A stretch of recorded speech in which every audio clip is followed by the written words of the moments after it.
Thanks for clicking on the video. Hit us with a like on Facebook, a subscribe on YouTube, a follow on Instagram. You can find us at HOMIEandTheDUDE. That is at HOMIEandTheDUDE. Thanks again. Enjoy the video. All right, we are here. This is Homie and the Dude, episode 28, and super happy to be joined today by Hanumantra, a BLACKWORK tattoo artist that is pretty prominent and well known on Instagram. So we're really excited to get into a really nice conversation with you, man. Before we start, for our audience, we have a sponsor, Veast.kitchen. Veast.kitchen does kick-ass vegan food like you have never tasted before in Bristol, England. If you are in Bristol, check out Veast.kitchen. They have food on Thursdays and on Saturdays. It's pretty self-explanatory on the website, so go for it. Highly recommended. Great. What's up, dude? Hey, how you doing? Yeah, not too bad at all. Not too bad. Obviously, your style of tattooing is super unique and whatnot, and it comes from what I've read about you and whatnot. A lot of your traveling and whatnot. So, how did you discover this style? Was it like through practicing different types of styles, or did you outright just go, that's what I'm liking, I'm going to go straight down that path? Where was your discovery of that? I don't know really. I don't really feel like I've arrived at anything. I feel like I'm still in a kind of transitionary phase, but then I don't think that ever changes. I think that's the kind of deal with evolution, and part of being creative is there's always, you're in a constant kind of a constant state of change.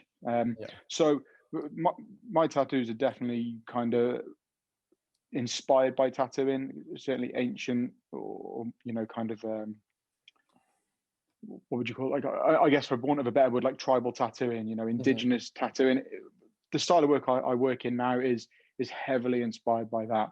And certainly earlier on in my career and my earlier works, very heavily, I used to lean on those, kind of like the Borneo or the Maori or Polynesian or Yap Island kind of Micronesian type tattoos. They lean very heavily towards that.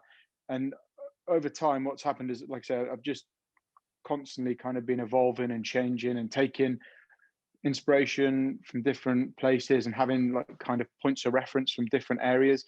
So whilst the work I create is a tattoo, it's ink and skin, and it's inspired by that. A lot of my kind of frame of reference these days is outside of tattooing. I look a lot at, or I've spent a lot of time studying architecture and various architects, kind of fashion and designers, and and even like kind of cinema, or kind of works of fiction. Like all of these help create a scene in my head. I mean, how I work with tattoo, I like to have this kind of this build up, this whole scene or world, and then I like to project the people wearing my tattoos into that scene. And so like I say, I feel like the work I do is rooted in traditional tattooing, but it's also branching out into something. For a long time now, my head has been in kind of creating tattoos that for the kind of tribes of the future. If you were to take a snapshot of what future tribal tattooing will look like 3,000 years from now, you might stumble across the work that I'm producing. In my head, that's the narrative. That's my frame of reference for my work. That's awesome. That's a super sick way of looking at it, and it's a really like interesting way of almost planning or stylizing yourself for a prediction of style in the future. I really like that, and I've never really heard anyone within tattooing doing or at least thinking in that way. So that's super awesome. Did you see Hanumantra's picture of Habib? Yeah. So that's and also so there's, I mean, you play around with and I guess it's your future faces. Is that so that's that whole area. I did I curated a project, Jesus, I don't know when my scales, I think it was last year or the year before, that was exhibited at the London Tattoo Convention, and that was called Faces of the Future, which was an art exhibition and then got compiled into a book, and that was kind of, for that I targeted a lot of real kind of pivotal people within the like BLACKWORK tribal tattoo movement. Some of them, some of them are retired now, and they still submitted some work. And there was a couple in there that were, just starting to push through with it. But that was kind of taking key figures in this area that I work within, and asking them to project their ideas of where the future of it would be. So in this exhibition and in this book, you've got kind of an overview of where the prominent blackwork tattooers of today see it being in the future. So yeah, that like I say, very much ties in with my frame of reference for what I'm doing with my work. I just kind of wanted to expand that to other people. And and I love doing those kind of like the mock-ups, like you say, on Khabib Nurmagomedov. I think I did one on Justin Gaethje as well. I like just taking these things, and I do them for fun. The fight was coming up. I thought, I'll just sit and I'll sketch them. So I do it for fun. But again, that whole doing those types of things has been really formative in the aesthetic of my work now, because I can do those things and they're still designed and tailored to fit on the body, but there's just no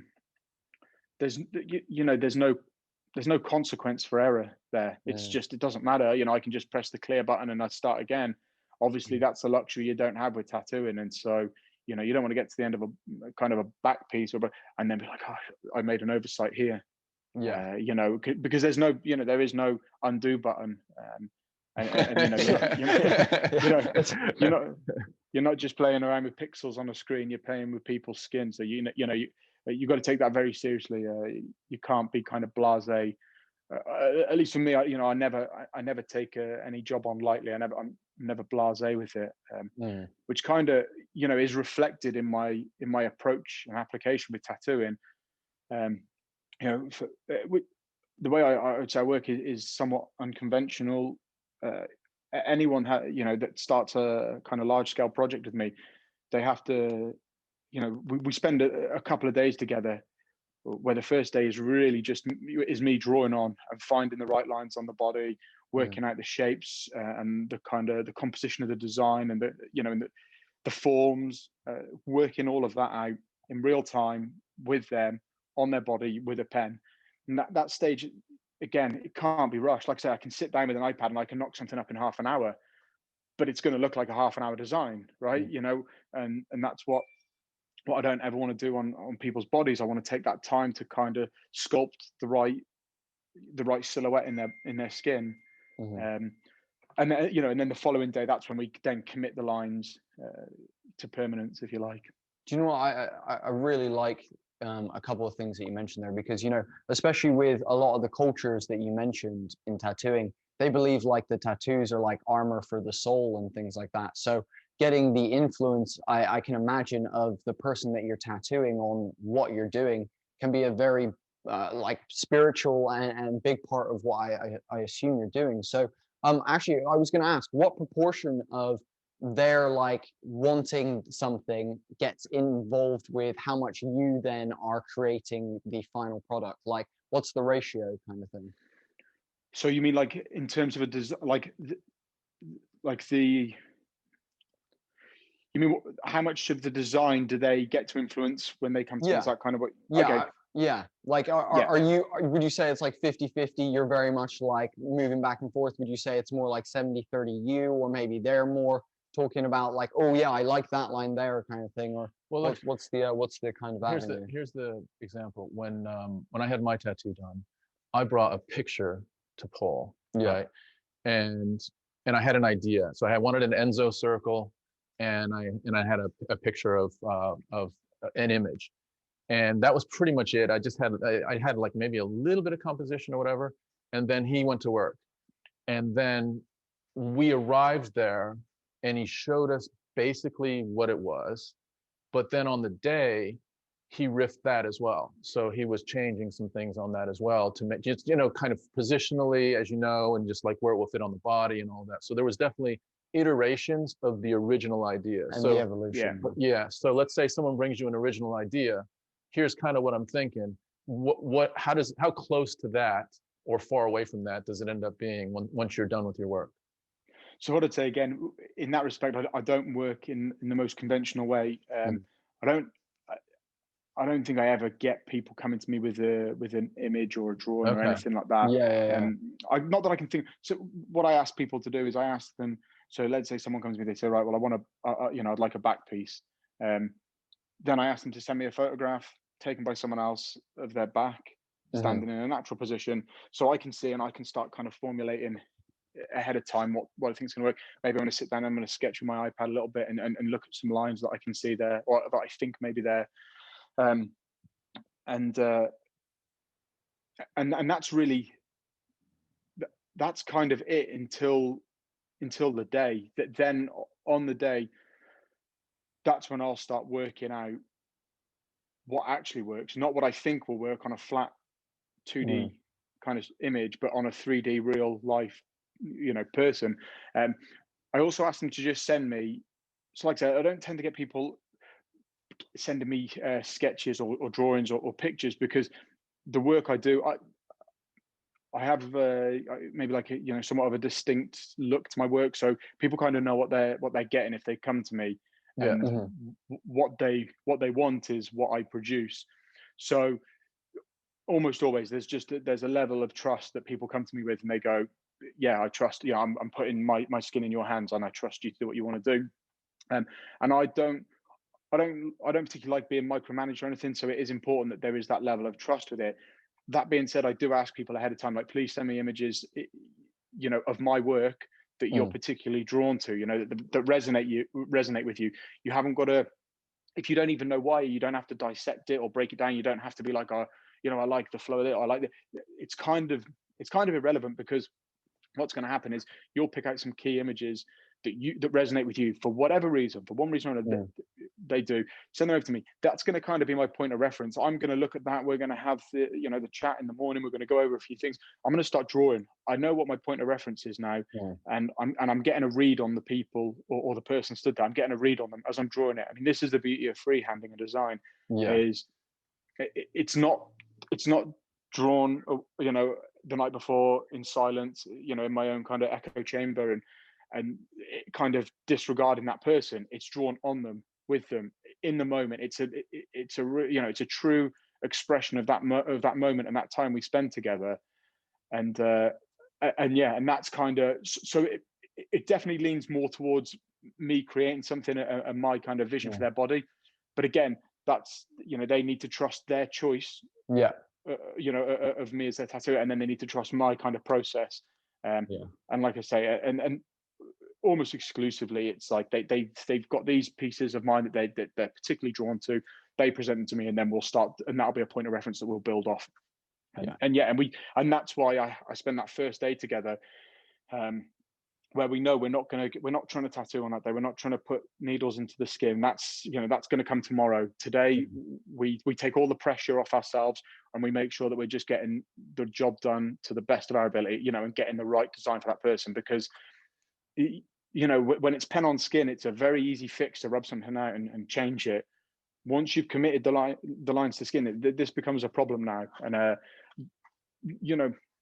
the design aspect of tattooing, for me, I put it up there as like one of the most important things. Kind of like, I value that higher personally. I value that higher than the technical application of tattooing. For me, if someone's been tattooing for, I don't know, 5-6 years, they're going to be a good, should be technically a proficient tattooer. That's just your time served and caring enough. But having a vision for your work, having a vision for someone's body, being able to not just have that vision, but then also being able to create that outside of your own head. This, for me, that's where the magic lies. That's, the people I'm drawn to are people that I can, they have a vision for their work and for a person's body and for how tattooing is growing and evolving. Do you know what, I really like that. And I think it, in a couple of ways, tattooing is in some ways about the experience you have with your customer, and the experience customers have with you very much as well. And I think it's something that I remember, like every single one of my tattoos. I remember all the artists by heart. I remember the conversations we had, and it's definitely about the experience. And I think the fact that you're cultivating this experience by doing that first session is really awesome, dude. I really, really respect that. And I think it's a really nice way to do it. Also, the fact that you're doing freehand is incredible, considering such a large portion of the tattoo industry really does do the whole stencil, computer to stencil kind of thing. and the freehand community being a smaller chunk of what's going on, I think that's awesome as well. I have a question about your freehand. So like writing on the skin process, you have a lot of, let's say aspects of your style that are straight lines. So how are you whether it's writing on skin with, you know, removable ink, or then going straight on with how are you making sure that those lines, because a lot of it's symmetrical as well, so you've got some lines on both sides, and if that goes off a little bit, I mean, we know how that is with I remember when my mom used to cut my hair, right? So like this side is a little bit shorter, so now she cuts this side, now this side's a little bit shorter, and pretty soon it's all fucked. Right? You end up with this. You end up with this. So it's like, yeah, how do you manage that? Because that's a really important part of your work, the symmetry. So yeah, it is. It's funny. I go through phases on stuff like that. Like every time I do something symmetrical, I'm like, fuck it, this is the last time. You know, this is the last time. But you know, sometimes the design calls for it, and I do. And again, that is a kind of a technical skill, if you like, to be able to draw it symmetrical. Although, and this is, I say this to all my clients, when we're going to approach something, a design of symmetry, it's an illusion. It's only ever an illusion of symmetry, because the body is not symmetrical. The body is balanced. You know, you got an arm one side and an arm the other side, but it is. I'm yet to meet someone that's got a symmetrical body, put it that way. You know, the belly button's off center, the nipples are at different heights, the shoulder and the collarbone and the clavicle, you know, it's all slightly off. I think you'll find it if you know, I mean, you do that, you only got to take a picture of yourself and mirror it. You look quite different. You know, if you mirror the left side and then mirror the right side and put them together, they're two different people almost. Cheers, babe. Because you know, because there's misalignments on your face, and I think that kind of carries through your whole body. You know, there'll be a side that kind of just drops a little bit lower. So, you know, you kind of, it's an illusion of symmetry, because if you were to do it symmetrical, like, you know, put it on and have something that was symmetrical, it wouldn't actually look right. It's kind of like in the building trade. If you're going to put a socket in a house that's built in the 1500s or something, you know, it's a grade 2 listed building, you go there and the house is all off like this, and then you put your socket on dead square, it's going to look terrible. It's going to, you know, you kind of, you know, if there's a skirting board here that's on this angle and you put your box like this, it's no, you know, you tilt it, make it fit to the room at least, so then it's not level per se, but at least it runs kind of parallel with what's there. So it's kind of that with the symmetrical designs. It's an illusion of symmetry, and kind of the same with straight lines. Say if you draw a sleeve and you have someone stood side on, for the line to look like it cuts down in a straight line on a sleeve, on an arm from the side, it has to curve. It has to be a curving line. It doesn't run straight. If you put it dead straight, then it curves. So what you have to do is you come down, you curve it around the bicep a little bit, and that gives the illusion of a straight line. So there's a lot of things like that. It all comes down to those little, you know, being able to create the illusions on the skin, and then being able to make a successful design with it. That's a super nuanced bit of your work that I'm sure like not many people really understand that you're really doing, you know, going with the flow. And also, like you said, every person's body is different. So you may, like, I'm sure you're never doing this, but if you ever did do like the same design on multiple people, I'm sure it would be slightly different, and you'd have to move the lines in different ways to fit each person. But what I want to ask is, obviously, you know, you've talked about, you know, with your designing, you have this day before. When you're applying, so I've got a singular black band on my, like, blacked out band on my arm, and the dude did 3 passes, and I was like, no more, stop tearing my arm up, like let's end it there, kind of thing. Like, are you doing singular pass? Like, how are you packing in that much black on one pass? What's your, like, do you have a secret technique that you can't share? No, no, there's no secret technique for stuff like that, to be honest with you. I think, again, kind of going back to when I said before, like, you know, I value the design element over the technical kind of aspect of tattooing. I feel like for people, again, younger and earlier in their career and stuff, the technical aspect is a big deal, because it's quantifiable, right? That line is solid, that line is straight, that black is saturated. That, you know, it's something that you can measure your kind of I don't want to say your value, but you can measure your ability off it. You can go, well, yeah, you can see, and it's quantifiable. You can go, right, that is what it, you know, that is black, that is straight, that is. Whereas when you come into the, when you start looking at the design element things, it's kind of a lot more subjective, and yeah, and you've got to have an eye for that. Then it's different. But there is no secret, honestly, to those things. There's different ways of approaching it. Everyone's going to have a slightly idiosyncratic approach to how they do it. For putting in solid black, for me personally, like I don't like going over anything more than once in one sitting. And generally speaking, my stuff heals good. It's solid. It's saturated. I don't, like you said, like going over 3 times. I don't know, like that. To me, if I did that, I'd chew the skin up. It would, it'd be exactly. It would. But again, different people have different approaches. Like if you were more into shading it up, I mean, I don't know that. I'm sure there's people that can do it that way, and that's their approach. But yeah, for me, it's kind of I want to get it in the first pass. If I need to go back into some small areas, fine, I'll address that towards the end when I spray down and clean it and have a look. But like I say, normally I hit it once and I move on, and I kind of have a very methodical rhythm with that. So that's super interesting, and obviously, you're talking about different bodies. Even just going to different skin tones. Obviously, your style of work is super dark. Do you find that doing it on people with darker skin complexions is harder, or what's your solution? Or do you just go in the same kind of thing and give them the same kind of result, and it comes out the same most times? Yeah, for me, my style of tattooing is binary. It's it's positive or it's negative. It's ink or it's skin. So in terms of different skin tones, it makes no difference. It makes no difference to me or the designs.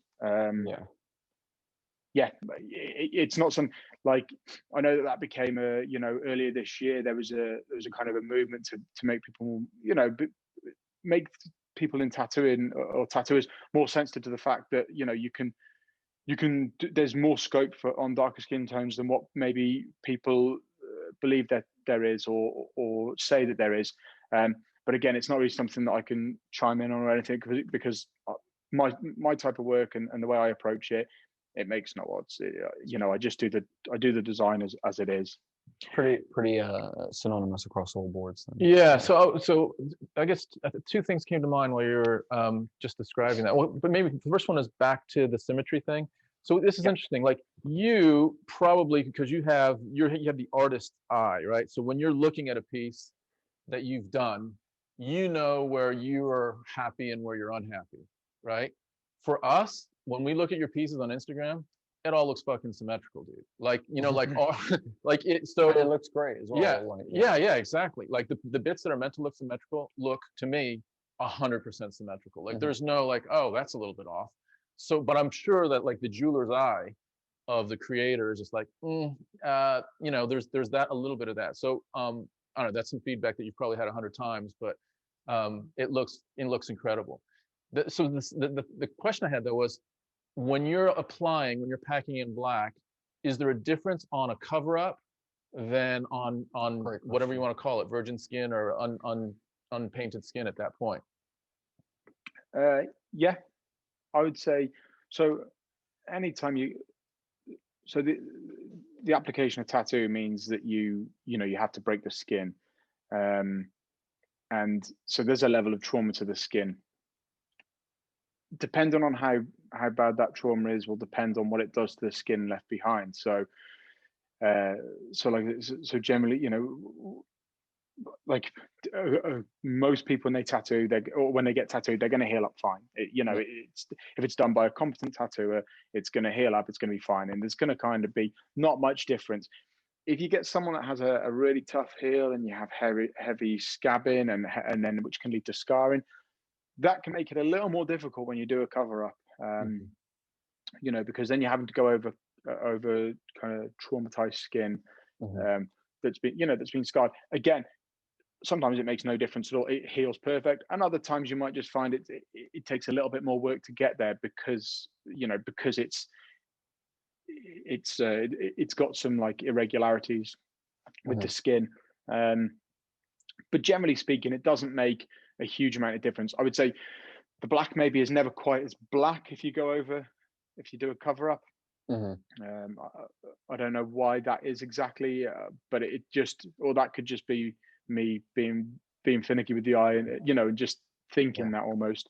And from a design point of view, it's strange because I do a lot of blastovers, and they're a little more tricky because you've got to factor in what's going to get left behind in terms of design, and whether that'll work, whether there'll be enough contrast with the new design and what's beneath it. What's a blastover? So if someone has a full sleeve, say, then maybe they've got a full color sleeve and they don't want any more, and they want to get a new design over the top, but they don't just want to black out their arm, they want to do a design, then I'll do a new design over the top with the old tattoo still showing through. Gotcha. And then also a cover up presents its own set of challenges. Like if someone's got something on the top of their arm and it's a big cover up, you want to make sure you balance the top with the bottom. So it's no good doing a really big block of black here and all super fiddly on the forearm, because it's going to look like a cover up from a mile away. Yeah. You want to be able to kind of, for me, a successful cover up has balance through the design. So when it's completed, you just don't know it was ever a cover up. So that there are some like design kind of challenges in that respect. But again, I would attribute a lot of them a lot of the cover up work I've done, a lot of the blastover work I've done, I would attribute those pieces to being very like kind of fundamental in the evolution of my of my my kind of overall aesthetic of the tattoos I create. That's super interesting, and I think when you're talking about like blasting over and whatnot, I was going to say, like, what proportion of people coming into you are looking to get something covered, and how many people are coming to you for like their first time, like fresh skin kind of thing? Yeah, you know what? It's a strange one. I don't feel like I know that because I do get a lot of people with a cover up or with a blast over to do, but I kind of don't. I almost just don't see it. It's a job to do. So it's not like it's not an irregularity for me to have that happen where it's like, oh, well, it only happens a couple of times a year, so I could, it could be an even 50-50 split. I don't know. I could get more cover ups than I do, kind of fresh skin. But like I say, it just doesn't really. It for me, it's just a different take on the same thing. Like it doesn't hugely affect. It doesn't affect my decision whether to take that kind of person on as a client or not. A lot more so. Like I don't know if I've, I don't think I've ever like opted to not tattoo someone because they've said, listen, I just want this blacking out. So like, I'm happy to kind of do that stuff. More important to me is someone's kind of approach, how they approach me about getting work, how, what their initial emails like, how, how the feel I get for them. I try and be really kind of intentional and honest about the way I portray myself online, whether it's doing something like this, whether it's the stuff I put on social media or whatever. I try and be deliberately intentional with it, and that intention is to be very honest and open about who I am and kind of what you can expect if you get tattooed from me. Because so I tattoo, I deal with one person a day, and that's so I can give my full undivided attention to that person. And a lot of the work I do is big work. So it means I'm going to be spending time with that person, just me and them. And there's going to be a lot of those days that, that combine together to make their finished tattoo. I want to make sure I enjoy the people I'm spending my days with. With a job where you're that close with someone and you're that hands-on with them, the client, it's make or break with the client. How good your day is make or break with the client. So I really try and make sure that the people I'm connecting with and the people I'm choosing to spend my time with, I have a good connection with. It's really important. Yeah, I can imagine that. I got a hypothesis. All right. Yeah.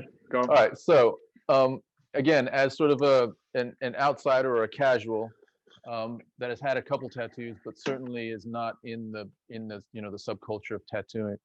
Tattooing is certainly as deeply as you are, or maybe even as other real enthusiasts. I view your style as, if I'm getting a tattoo, it's an extra commitment for me. There's an element of the amount of ink that I'm thinking about getting is an extra commitment than like the usual, whatever, the first little tattoo, which is a butterfly on your foot type thing. So here's my hypothesis is that people that come to you have had some sort of tattoo work before, because they know that they've already taken that first step of, oh, you know what, I've had my first little tattoo, now I'm going to go deeper into the water. Or actually, I've gone deeper into the water, now I'm going out into the blue sea.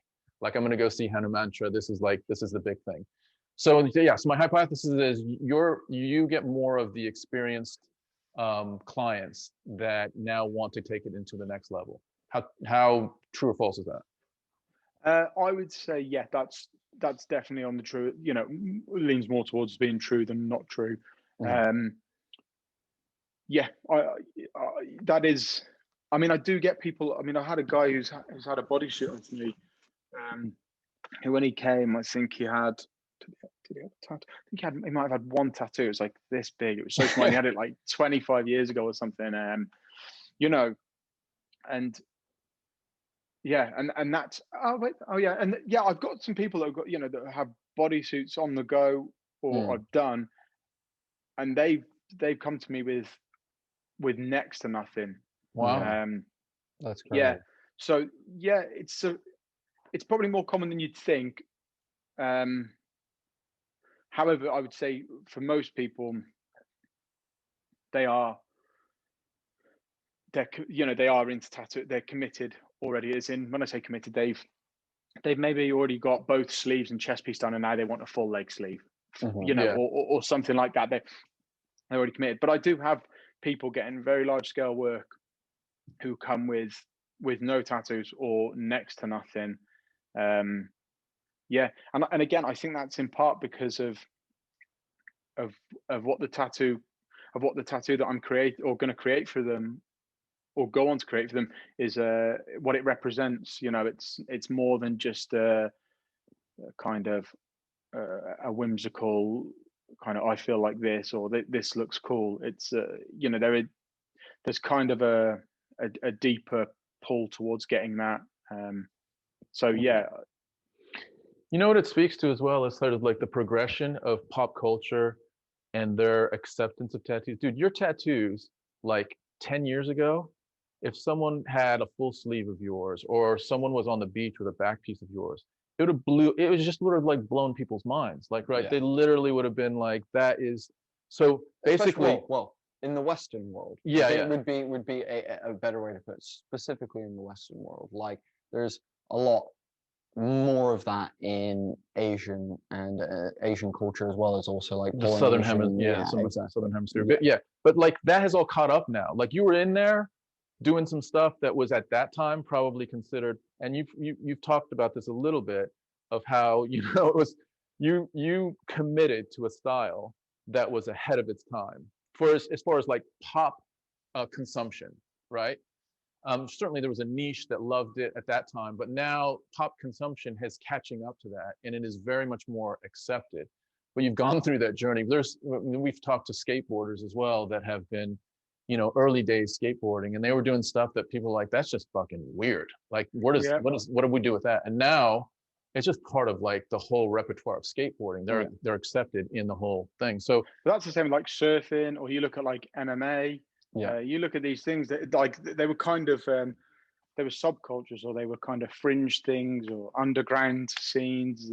Tattooing, and even tattooing generally was, it was more underground, kind of on the fringe sub. It was, and I think I'm not even sure exactly why, but like if you look at anything like that, it's kind of, the doors have been blown off on all of those things.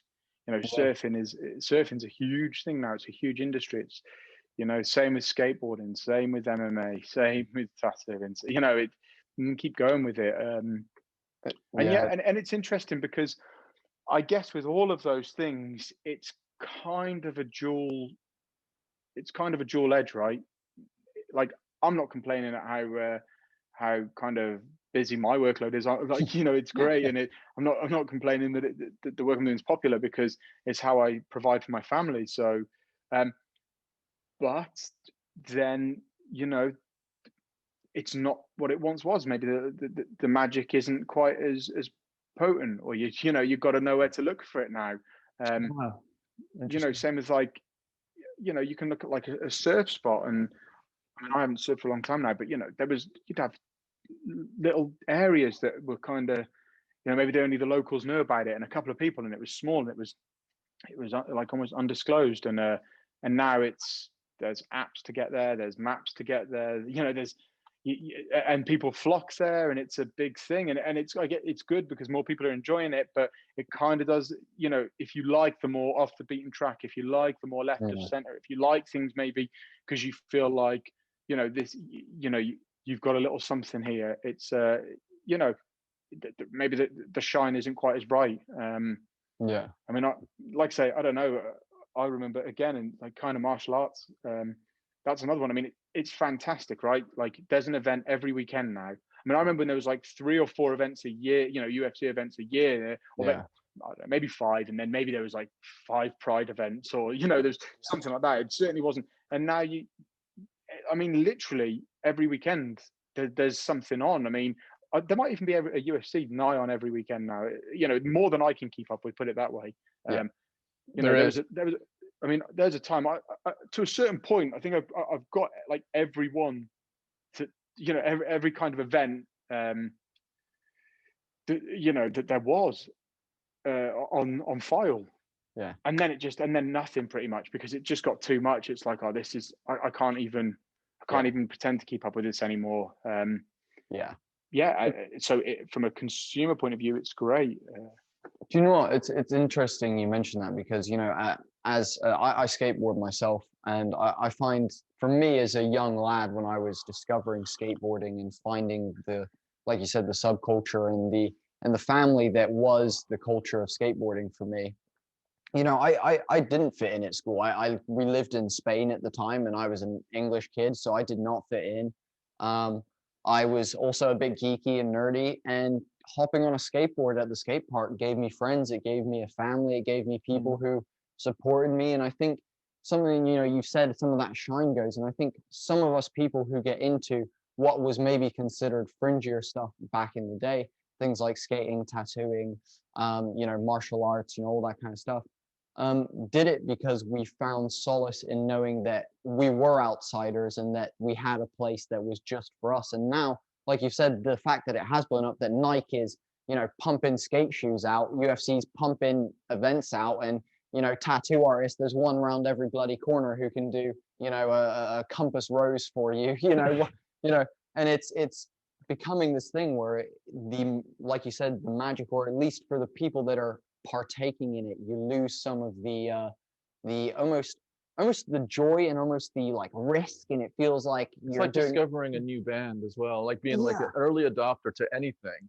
You feel like you have a strong identity for it, but then like afterwards, you're almost bitter. Yeah. You're like, who are these fuckers that are coming into our space? And you're almost like, you know, ironically, certainly with music as well, you're almost bitter that because of the success of it and the way that it has now been accepted by pop culture, you're like, you're a little bit angry at, like, you know, how they're not yours anymore, how that style isn't yours, or that sport isn't yours, or that type of thing.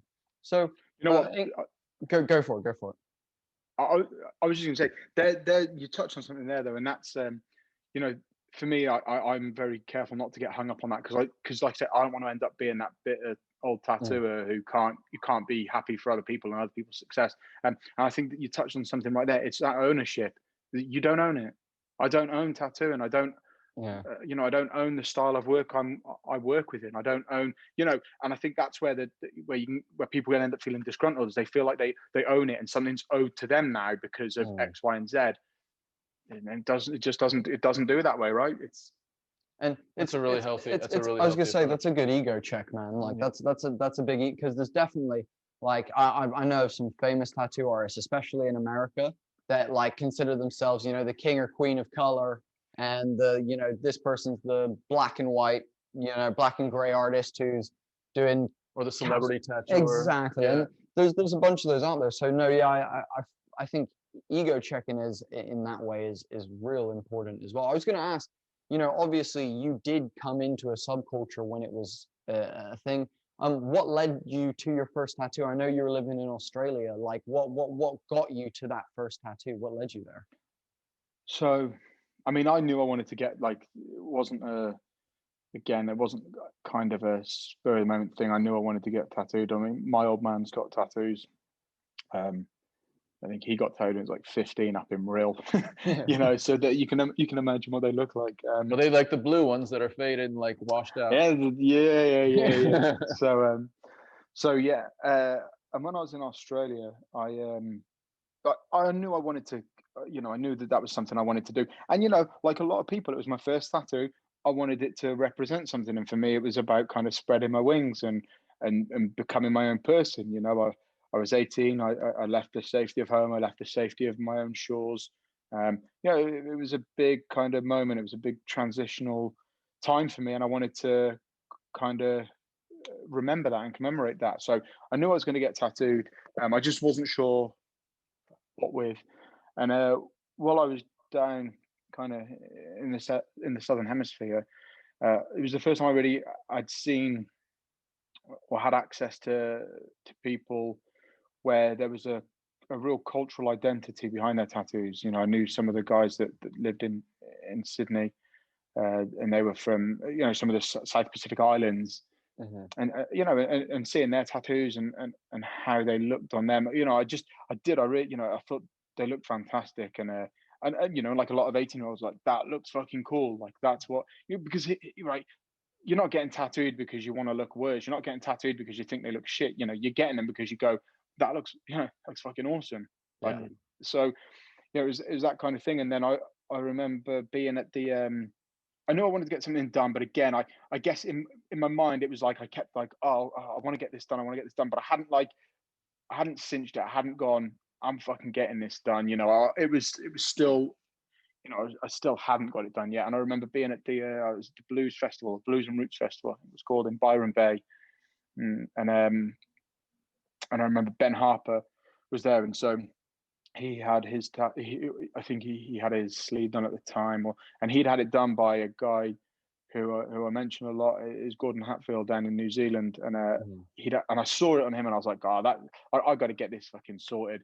And so, like, it was just after that festival, I sat down, I started like sketching things that I wanted to do, that I thought would be a good memento from my first trip away. And and sure enough, you know, a couple of months later, I ended up committing it to skin and getting it tattooed. Amazing. So yeah, that was kind of what pulled me in. Like I say, that was the first step into it. So I know that you partook in some martial arts when you were younger and whatnot, but did you always have an affinity towards art and like drawing and sketching and things, or was that something that you've just been good at, that you've kept in your back pocket for many years? No, I wasn't good at art or anything. It wasn't. I mean, it's strange because people ask me now, like, oh, you tattoo, oh, you know, have you always been good at drawing, or can you? It's like, I don't know what you think drawing is, because if you ask me to draw you a dog or something, I can't do that. Like, you're better off asking my 9-year-old daughter to do it, because she'd do a better job for sure. You know, I'm not. You know, that's the thing with like creativity. It takes a lot of different. It takes a lot of different shapes and forms, and so if you were to, I feel like if you were to take my skill set now, if you kind of ignore tattooing, you know, the works I do in skin, and you ignore if you were to put me in an academic kind of situation now, like at school for GCSEs, for example, you said, right, you got to do an art GCSE, and you got to draw a horse, and then you got to mold a clay pot, or you got to do whatever they get you doing. I'd probably still fail now. Yeah. You know, I don't know how they, but you know, it's like, for example, like is someone that does media, you know, like media stuff or film, like that wasn't, you know, those guys weren't doing that in art when I was at school at GCSE. You know, they've found their own way through it, and now they have their own vision. They have their, you know, they have their own creative outlet. But if you were to judge them on what they got at their GCSEs, nothing in art. You with me? It's yeah, it's totally. a strange totally. one. It's a strange one because there's just so many ways, and I think it's great. There's so many ways to be creative and to find your artistic outlet now. 100%.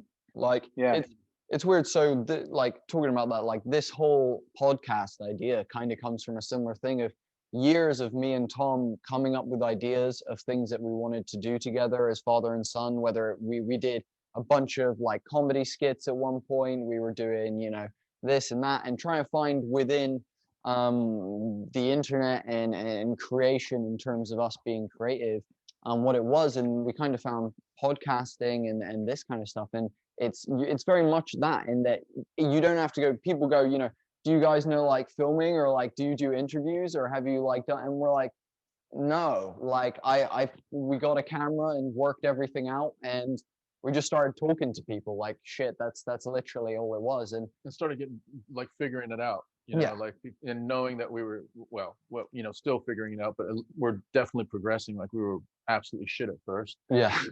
and we're less shit now. and that's how it goes with everything, right? Yeah. Yeah. And so you said, you know, you got your first tattoo. Did you then, like, what then led to you tattooing? And did you do any like sort of apprenticeship under Joe specifically, or was that like a later stage in your process of tattooing? Yeah, I mean, she just helped me out with so much, really. And like I say, the bits she really helped me out with are the bits that kind of, they're almost the intangibles, you know, like. Yeah. Like, yeah, you show me how, you know, you can you can show someone how to set up a machine, how to bend the needle bar, how to fit it onto this, how, you know, and then they've just got to do it for themselves. You kind of just got to learn it. I mean, you can get shown all those things, Mhm. but in a lot of ways, I mean, I don't know, but you can probably Google it and bring it up on YouTube now, and you're going to see how to do that. And that's only the same kind of as having someone over your shoulder saying, do this, do that. Yeah. You know, but what Joe really helped me realize and bring to the forefront of my consciousness with approaching tattooing was the bits that you can't really, I guess you can't really teach. You got to just see them for yourself, and then you absorb them and move forward with that. You know, it's really difficult to, how do you explain seeing someone value their clients and having longevity and relationships with their clients that go on for years at a time? How do you explain that? Because it's just words, right? It's just words. So it all sounds very nice. Like, oh yeah, you know, value your clients and da da da. How? What do you mean? You know, it's very difficult to explain. You just see it, you absorb it, you know, you take that in, and like I say, that it's those kind of aspects of it where Joe is, I would say, is inherently very good at that. You know, she's a very kind, caring person who aims to do the best with stuff. So, you know, she definitely, she showed me things that again are probably, you know, are more important than how you bend the needle bar and put them on. Put it onto a machine.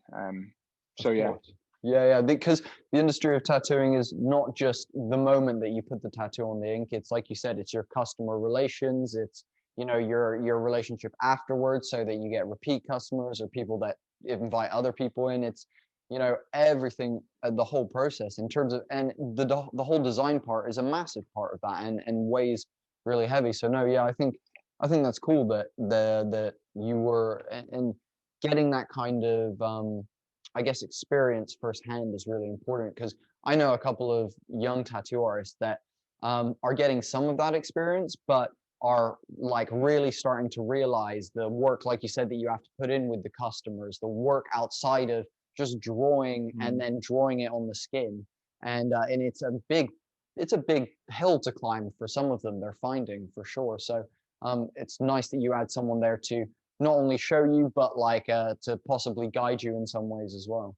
Yeah. I also like, here's another theory. Ready for another theory? Fucking hell. Bring it. All right, dude, here goes. I'm going to actually reference MMA as well. So we're going to go both. But if you look at greatness, right? And you've talked about in the past, you get obsessed with things, or let's say you get singular, let's use a more kind description. You get singularly focused at things, right? Yeah. I'm the same way, dude. I've had moments in time in my life, which you can attest to, that I am, you know, I will use the word obsessed, and there has been collateral damage for that, but I have progressed in that obsession quite quickly and you know, and gone down the road quite a bit. there's different ways to be obsessed, right? And so I'm gonna position your way as more vertical, and there's other ways more horizontal. So here's the MMA description. If you look at greatness in MMA, I would say Khabib is more of a vertical obsession of just a certain amount of things that he does really well.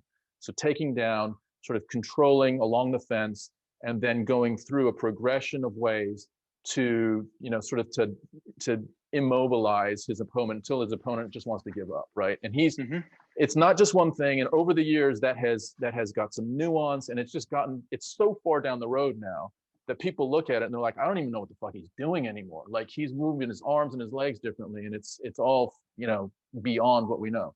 The other example is like someone like Demetrius Johnson. Demetrius Johnson is like, he's more horizontal, right? Yep. So he's good at ground and pound. He's good at his stand up. He's good at takedowns. He's good at, all of that stuff. He's fucking great as well. So my thought is that you're more of a vertical obsessed 100%. person, right? But in that, dude, there are styles within style, right? So you're Khabib now, 15 years down the road, that you look at your effectiveness in your style, it has so many more nuances in there that some people can't even understand what you're doing. So that's just me, dude. That's my theory. No, I feel like if you I feel like you can only apply that to the design and the. I mean, from a technical point of view, like I say, it doesn't take that long to be very good in terms of tattooing now. But then it's the things, when you start talking like, that far down the line and that much experience, and when you've just been, very singular in your focus, and to use your term, like vertical, it's the things like, for example, like your bedside manner, helping people get through their sessions, valuing your client base, taking care of your clients, making sure that you're, for me, like, never rushing, never, I'm giving myself that time, that breathing space to produce the best I'm capable of, because if someone comes to me, that's what they want. And again, that was a kind of leap of faith for me. Like, what's going to happen when I tell people you've got to start work, you got to book 2 days?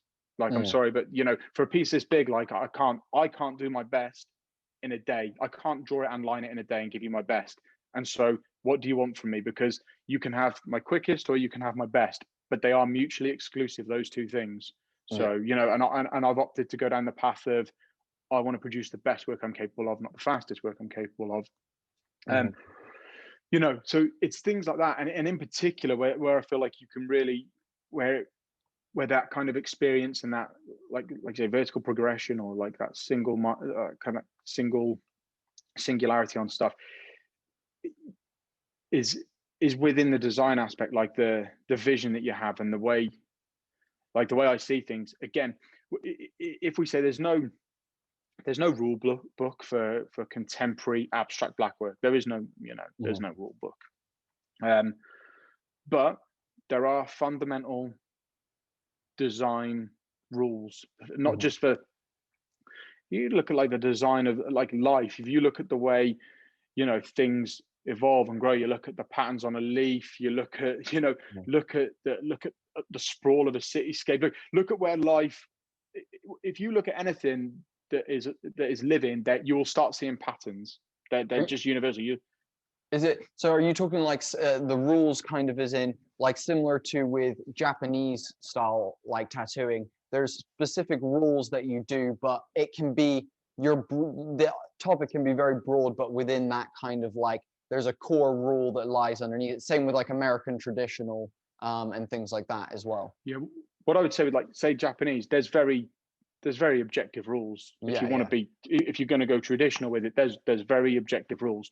And so you could learn the rules and not tattoo, but you could look at a tattoo and say that's incorrect or that's good, but like I say with abstract blackwork, there isn't that. There really isn't that. There isn't like a set rule book. You can do whatever you want, and if your client's happy, then it's a job well done, right? Yeah. But again, there's things that are going to please the eye. There's and it just comes down to it just comes down to education and learning your craft, and then that time served and that experience that gives you more vision. So understanding what your ratios are, because all of a sudden, you know, you might have someone that's got a sleeve and they don't really know what they're doing. So there's big bits of skin here, smaller bits here. This is, you know, the ratios of skin to black are all off all throughout the sleeve. The repeating shapes throughout the sleeve, none of them really repeat. They, you know, where they're putting flourishes don't balance out with other parts. So so me, I look at something like that and like it just looks like a fucking mess, because if they like, I can look at something, if someone knows what they're doing and they have their code, let's say, or their method, like what you say with Khabib, he can work through things, then this bit, then this bit, then this bit. I feel like I can look at that. So even if I don't know what someone's code is, I can look at it and go, oh, they know what they're doing. I don't exactly know what they're doing, but they do, because I can see that this balance is here and here. This is you know, this is the same here and here. They've used this same repeating pattern throughout. I like, oh, okay, yeah. I mean, it's not how I'd approach it, and I don't quite understand how they're doing it, but I see that they know what they're doing. And that's what I do in my work. I feel like there's a cohesion through a whole piece or through a whole body, and it makes sense, and it'll be balanced, and there'll be correct ratios. And so, like I say, you could look at the sprawl of the universe, and you'll find patterns that are like reoccurring patterns. You know, and it's interesting. I'm just reading a book at the minute called Sand Talk, and it's by an Australian Aboriginal guy, and he talks a lot. It's like how Aboriginal thinking can save the world, I think it is, or how Indigenous thinking can save the world. Sorry. And one of the things they talk about there is the patterns that are constantly you know, we're constantly just, it's all cyclical, right? So like the idea that time's linear, that they don't have that kind of notion. It's that it's cyclical. It comes back around, and you know, so there are patterns that naturally emerge. Like I say, you can look at like a snail shell, or look at a leaf, or look at, you know, the Fibonacci, right? Like the golden rule stuff. It's exactly, you've got those kind of universal things, and they appeal to our eye. It's like if you do your camera on your phone, you can have the grid, and it puts it into sections of 3. You know, the rule of 3. So for me, I like to apply these sorts of things to the construction of what I'm doing, because then it makes sense, and then there's an order to the chaos, if you like. And that's something that you get more finely tuned with experience, kind of as time goes on. You know, and you can really start seeing that. You know, one of the analogies I like to use, going back to looking at other people's work, is I can be sat on a table opposite a friend, and we can sit there speaking English and understand each other fine. We could be sat next, you know, on the table next to us, could be a Japanese couple. I wouldn't have a clue what they're saying. I could listen in and I wouldn't have a clue, but I know they know what they're talking about. Do you know what I mean? So like, even though I don't understand what they're saying, I understand enough to know they understand it. And that's kind of how I feel with tattooing and other, you know, and a lot of the work I see, I look at it and I think, I'm not really sure you know what I don't really know. I don't think you know what you're saying there. You know, it's like seeing a toddler just like blah blah blah. You know, it doesn't really make sense. I don't see that. I don't see that thought. You know, that thinking behind it. I don't know what your thought process is with it, as opposed to someone else that maybe I don't really understand what it is, but I understand you know what you're doing. Does that make sense? Yeah, totally. 100%. And it's a testament as well to, you know, you've reiterated many times in this podcast about how, you know, you want to cultivate this experience that's very personal, and you're going to work with your client and whatnot. And, you know, the fact that you're mentioning, you know, all these patterns and whatnot that are in real life that you want to try and incorporate in the way that you like design your stuff and whatnot, I think is, again, just more a testament of how like spiritual and like personal this kind of is for you and your clients when you guys work together. I think it's really cool. I think it's very, very awesome. Yeah, there's like another layer beyond that, which is like, if we talk about Fibonacci and the golden mean, there's a reason why we really appreciate the lines of like a Lamborghini versus like a Ford Focus, right? It's not like, dude, they're just lines, they're just shapes, right? If we went to straight geometry, there's nothing in there that's mysterious in a fucking Lamborghini. They're put together in a way that is much more appealing to this species is mind. It's eye and it's mind and its appreciation for, I guess, for flow of shape. So there is something of that that's like universal. So when we see something, collectively we say, I like that more than that, and more people will gravitate to that thing than that thing. It's just much more appealing. So there's definitely an element to that that's really, that's interesting that you're tapping into for sure. Yeah. And I think it's amazing that, like you said, that you're looking at it from all these different angles. And again, I like the idea that you use some like core things. And again, like you said, when you're looking at a similar kind of style to yours, when a person really is, I guess, on top of their design. Because again, I guess what you were saying there is, some people, when they design something, they're like, I'll just chuck some things together and we'll see what kind of happens. And it's like, sometimes that pays off. Like sometimes you roll the dice and it works out, but other times that ends up being a jumble of things. And there's no method to their madness. There's no, exactly, and there's no I guess I want to say like a connection between the design and what ends up coming out the other end. You know what I mean? Should we look at some of your stuff, dude? And then you can talk us through some stuff that Thanks for watching this episode. We really appreciate you supporting Homie and the Dude. Please hit us with the Holy Trinity, like our Facebook page, subscribe to the YouTube channel, and follow us on Instagram. Just search @HOMIEandTheDUDE. It all really helps. There you go. Let's see. Cool. Hopefully you should be able to see that. Let me move this over a little bit. Put that there. And then, where's the, here. There we go. Banging. Cool. Can you see that? Cool. I can't see that yet. Okay. Amazing. We're just going to kind of go through a couple of these. Let's go through this one first. Amazing. Talk us through this one, man. Okay, yeah. So this is an interesting guy. This is on a guy called Phil, and I think we started his back, I want to say maybe 4 or 5 years ago. And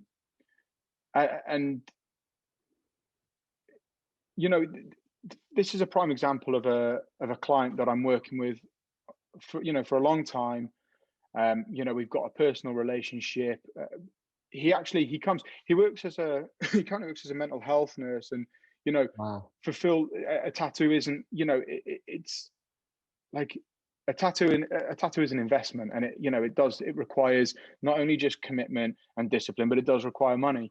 And and for some people, it's not always, the finances aren't always readily available. So for Phil, I know he comes every year around November time, and we tattoo him on and around his birthday, and it's kind of a gift to himself.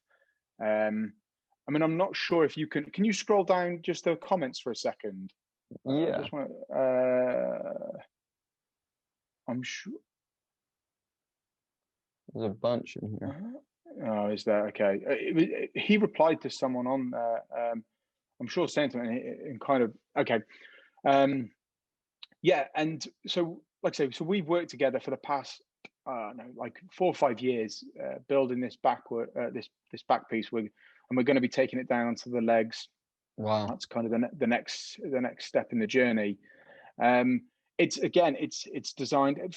When you talk about this sort of stuff being fringe 10 years ago or so, or more, Phil's been getting this type of work, as you can see from his arms, which was done by Curly actually.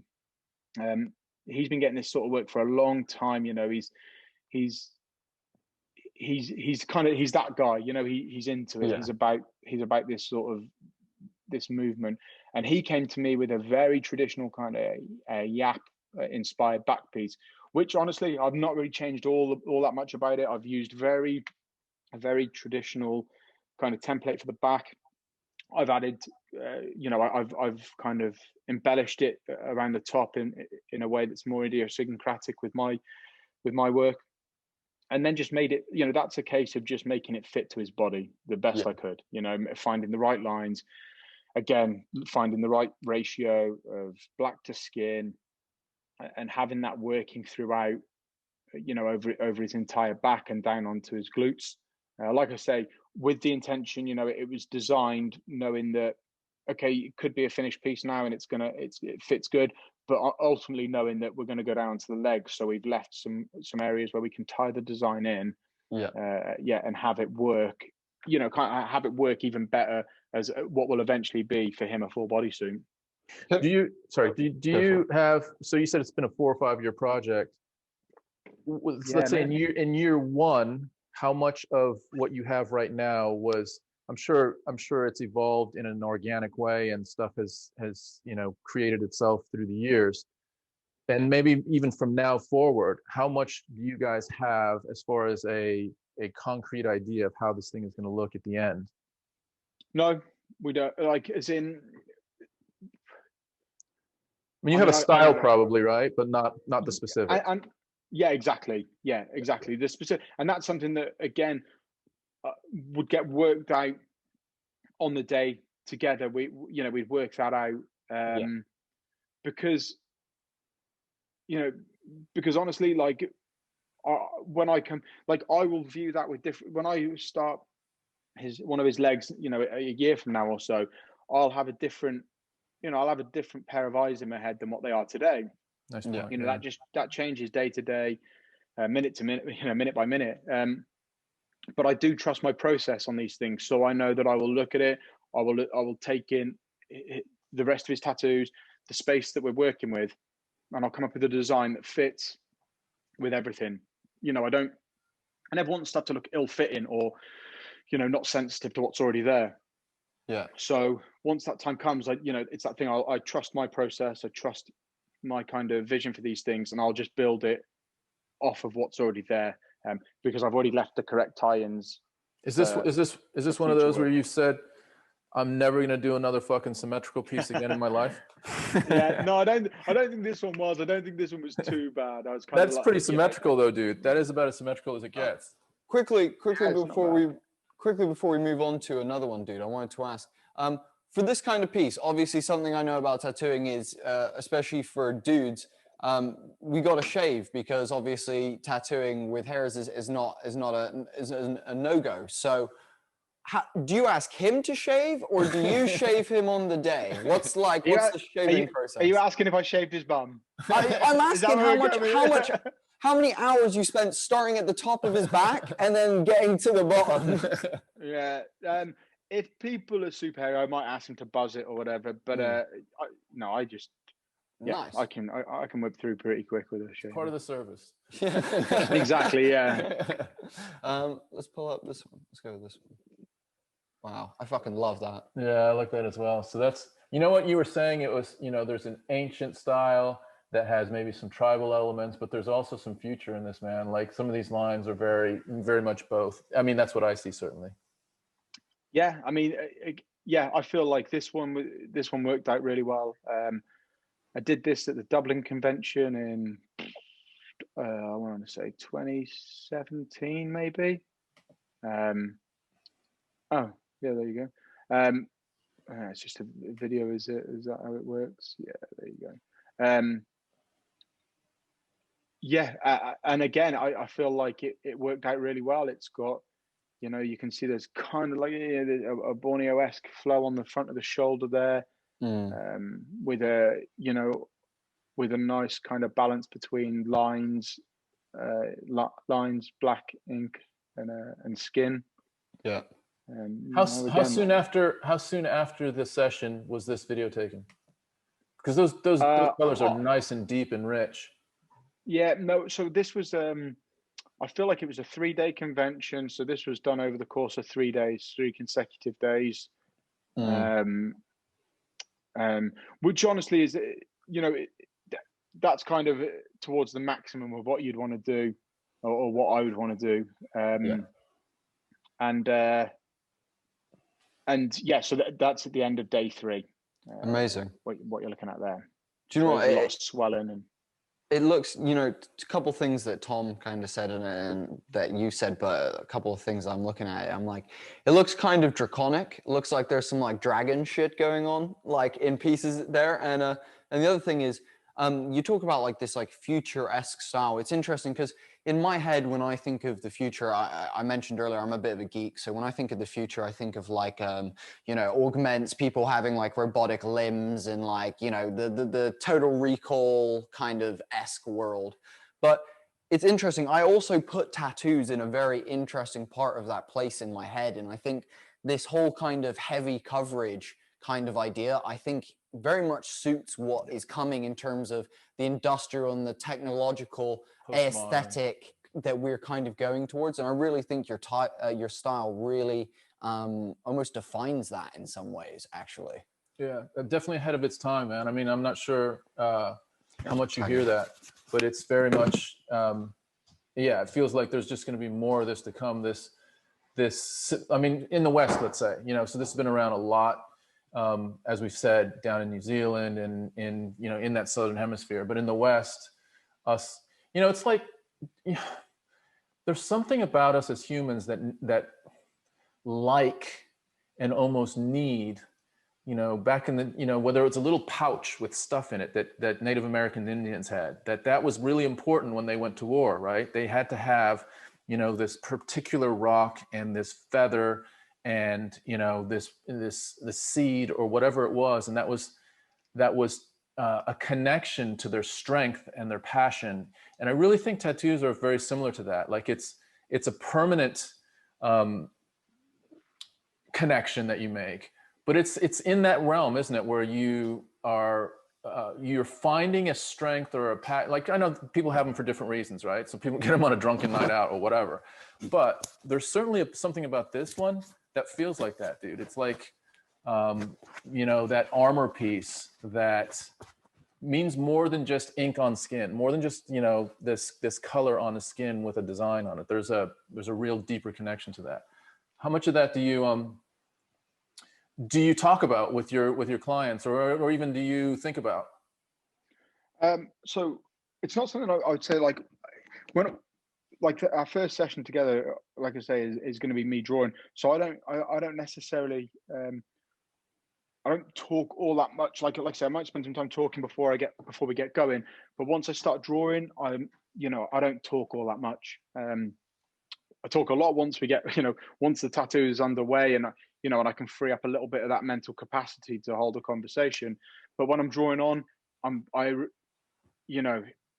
it's there. I'm not doing much talking. Then I'm kind of just like, yeah, I'm exactly. I'm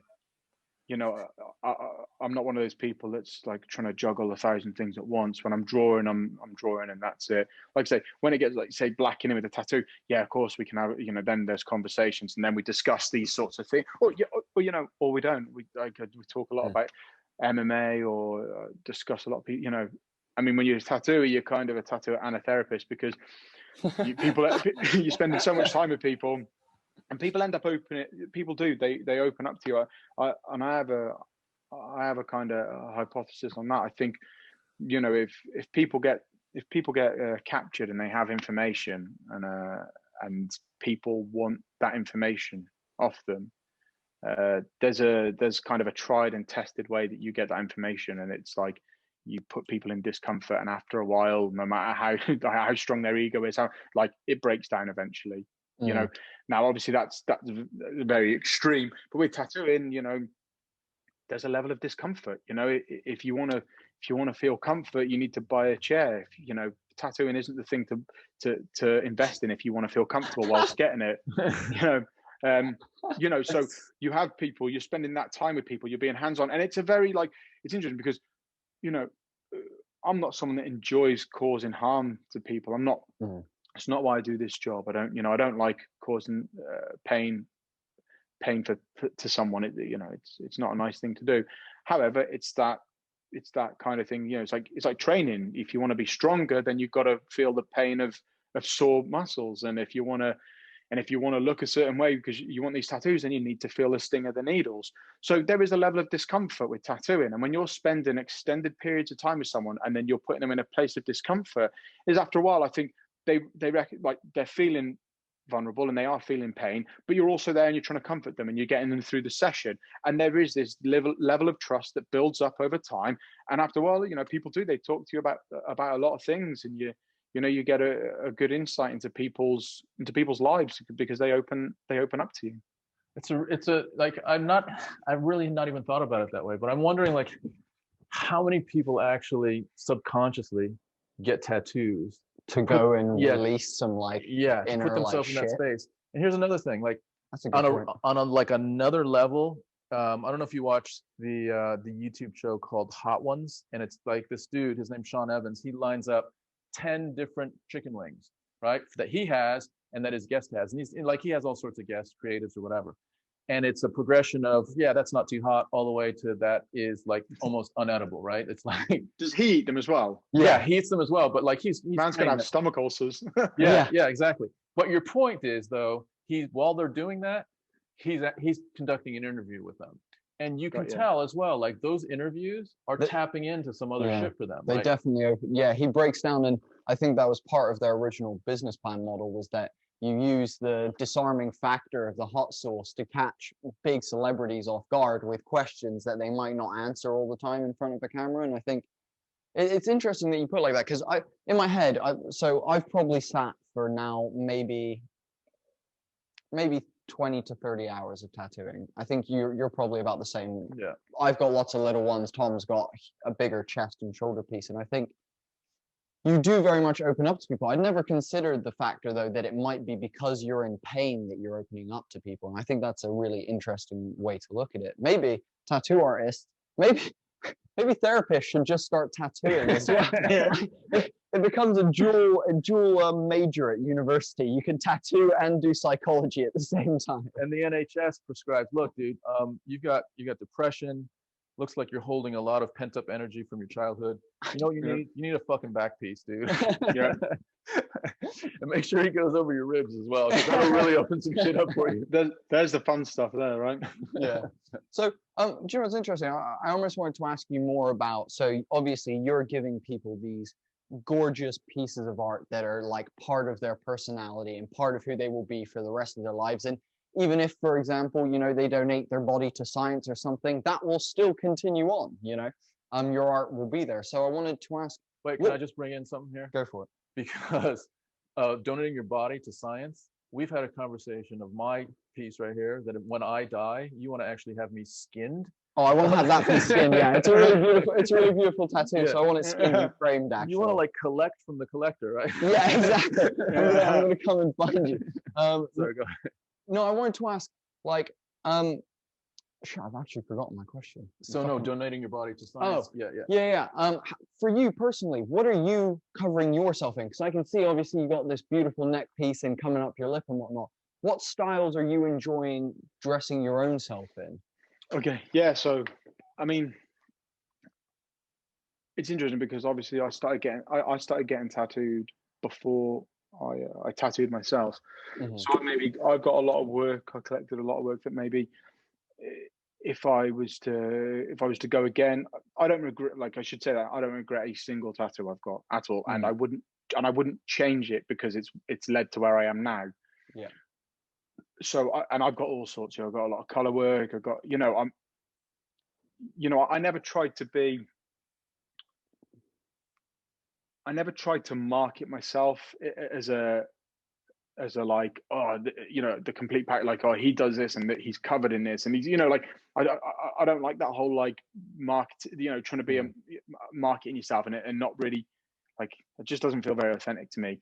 But that being said, there is a real beauty to having a bodysuit, one style by one person over one body, and having that cohesive vision over over the whole thing. So it's kind of knowing everything I do now and knowing what works on the body, and already having all the lessons I've got from the tattoos I've got.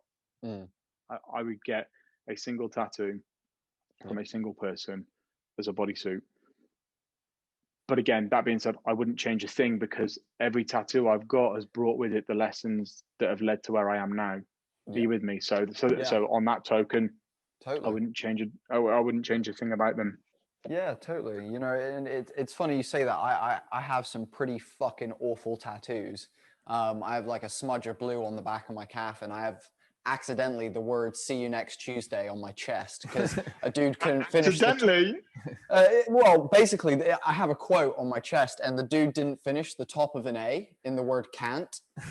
So he sunk it, but it didn't heal properly. So the top of the A kind of came out, and it does not look like "can't" anymore. But it's funny. The thing is, like you say, it becomes part of this journey, and actually, that specific one, I think is hilarious, and I freaking love it. And I think that even though it's a super rude word and my grandmas were not happy about it in any way, shape, or form, I think it's hilarious. And like you said, it becomes this like learning process. I now know as well that there's specific types of text that I won't like, script that I won't get.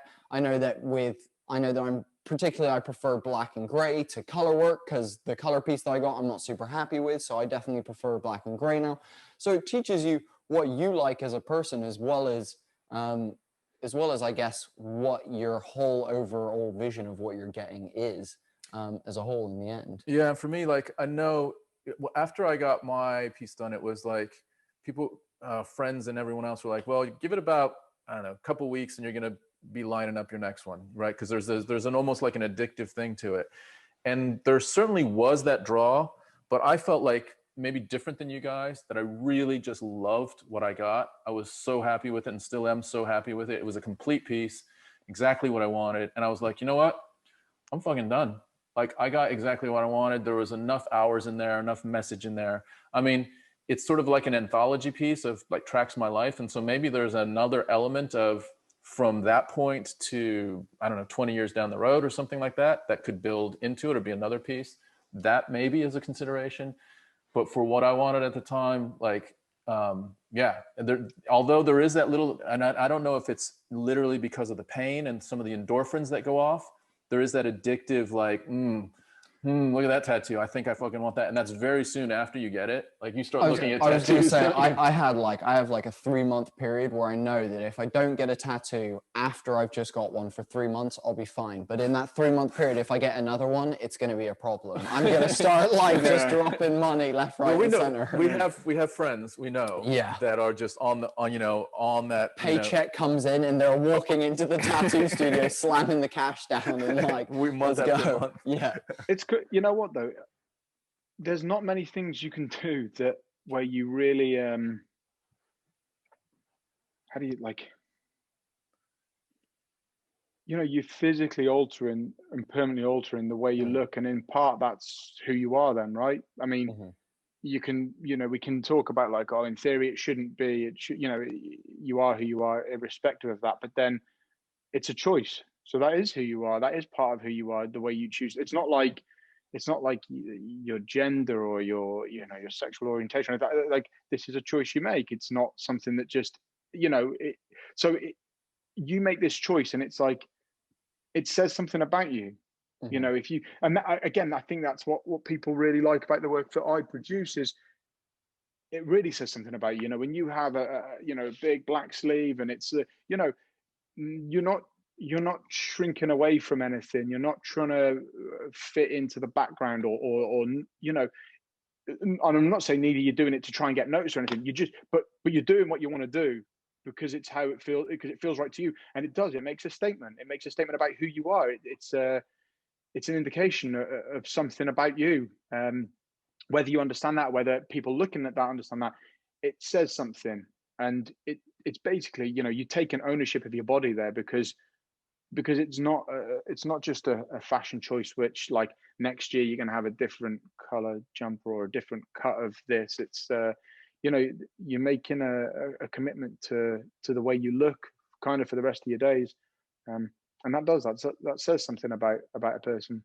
It says something that in multiple ways, in boldness, in courage, and again, like you said, and Tom mentioned it earlier, the commitment to a certain amount of, like you said, altering your physical form in some ways. And, there's amazing people out there, Grace Neutral, a British tattoo artist who is in London. She is one of those people who is absolutely covered head to toe in tattoos, but also has a split tongue, tattooed eyeballs, doesn't have a belly button anymore, and is completely begun modifying her body. And I think that's what I was just going to say. It is almost like augmentation. It's a really light augmentation. And we're already there. Like, that's the thing. And I guess that's why your style really pertains to future stuff. And I've mentioned that on other podcasts, that, even a lip ring like I have, or a scaffolding, a piece of metal in your body, shit, I'm already part fucking robot, if you want to call it. It's not alive and it's not electrically charged, but I've got metal in me already. To say that anyone is afraid of, you know, whether it be robotics being inserted in humans, or us altering things, or, you know, getting new arms, new legs, whatever it may be to make life better, it's the same as getting a tattoo. It's the same as getting a piercing, just on a larger scale. So, and in some cases, with the types of full body suits that you do, it's a similar kind of scale, actually, in terms of commitment. So I think it's even more pertains to the whole future aspect of it massively. It's like on a car, right? So the level of augmentation tattooing is like a new paint job on a car. Right? Yeah, exactly. Right? But it's fucking permanent, yeah. right? So yeah, it's a level of that. More permanent. It's more like scratching the car, and being like scratching a crazy pattern into your car. Fair enough. And no one's doing that. Maybe that's something to look into. Shit. You know what? No, go ahead. Go ahead, man.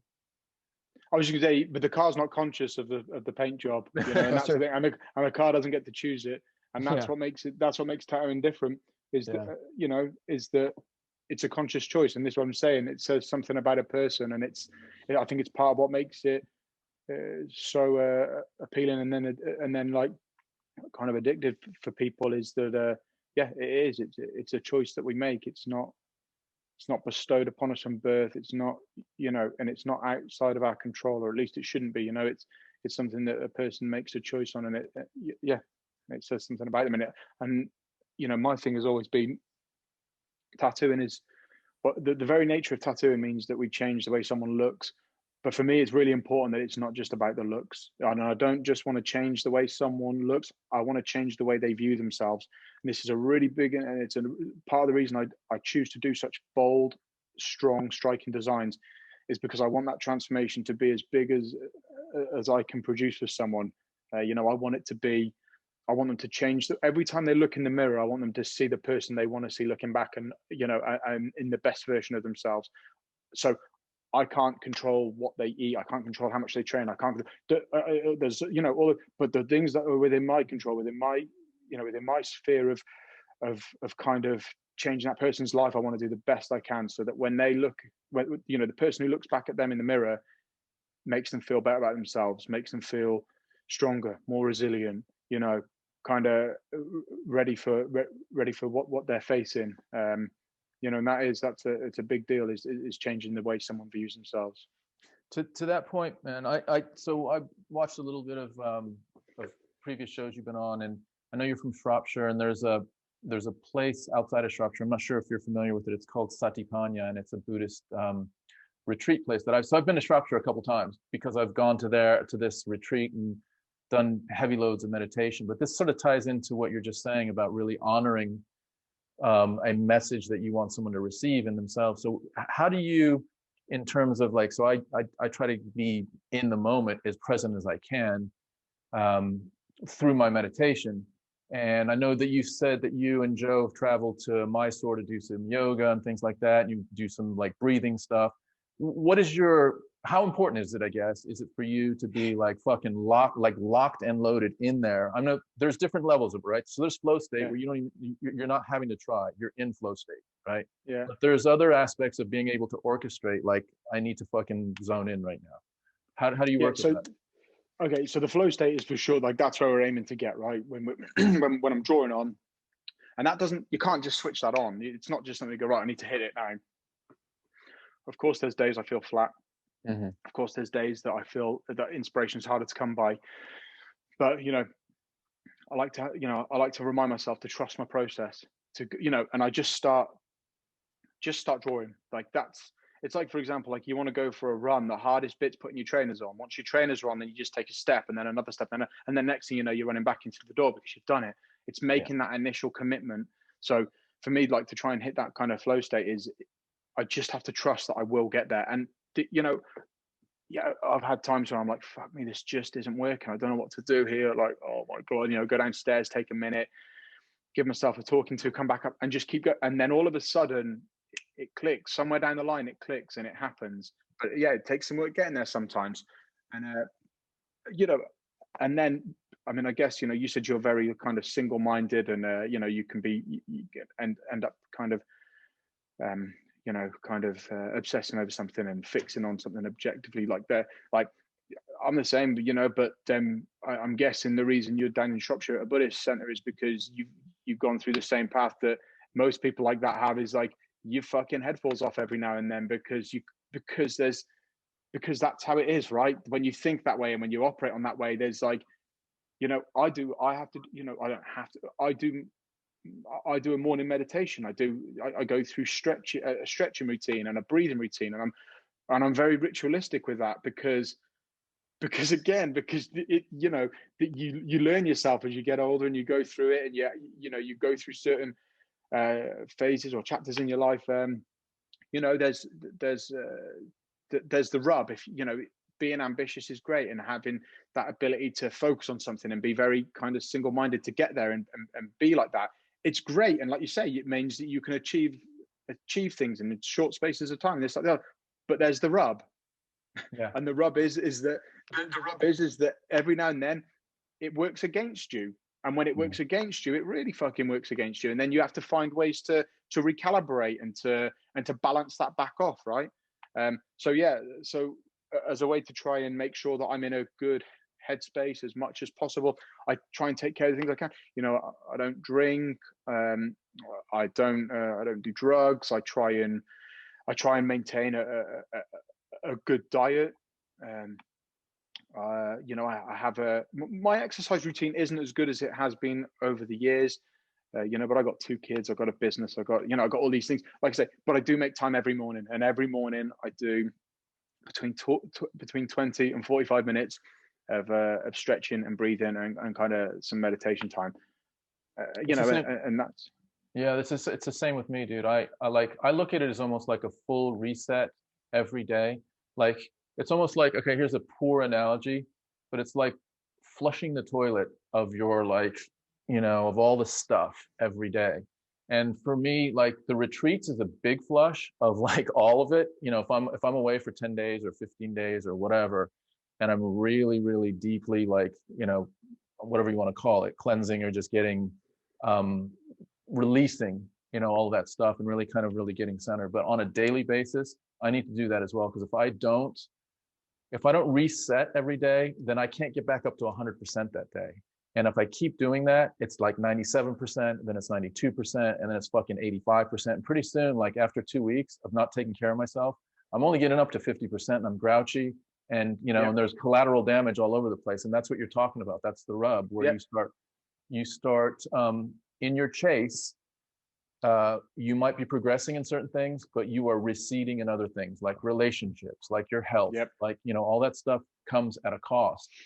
And you're right, like as you get older, you start understanding that you can still maybe not run as singularly fast. You can't go at that high pitched speed anymore. Or maybe you can, but you choose not to. But the goal is maybe to go, if that's 10, the goal is to go at like 8 and still fucking have this shit going, right? Still having these plates going. Solid relationships, taking care of yourself, like taking care of other stuff in your life. That's the magic. That's where you can really progress as a full human, as a person in full across many different areas. So I feel like I've had this conversation with a lot of tattooers, you know, and spinning plates is a great analogy.